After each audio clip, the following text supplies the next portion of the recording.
Nostalgic শব্দটা আমরা প্রায় শুনে থাকি, কিন্তু এর মানে কি? সহজ করে বললে নস্টালজিক মানে হলো পুরনো দিনের স্মৃতি মনে করে একটু আবেগপ্রবণ হওয়া বা একটু ইমোশনাল হওয়া, অথবা মনটা একটু কেমন কেমন করা। ইংরেজিতে নস্টালজিয়া শব্দ থেকে নস্টালজিক এসেছে। ধরুন আপনি ছোটবেলায় গ্রামের বাড়িতে আপনার দাদার সাথে কাঁঠাল গাছের নিচে বসে গল্প করতেন। এখন আপনি শহরে বসে আছেন, হঠাৎ সেই দিনগুলোর কথা মনে পড়ল। মনে হলো, আহা, যদি আবার ছোটবেলায় ফিরে যেতে পারতাম।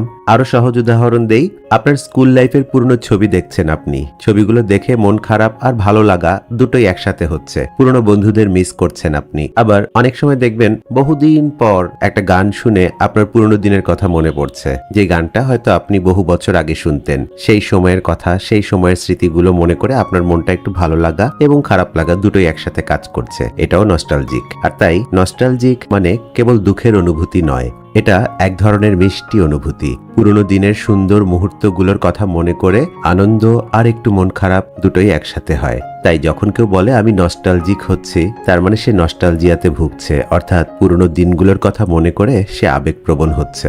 ভালো থাকবেন সবাই।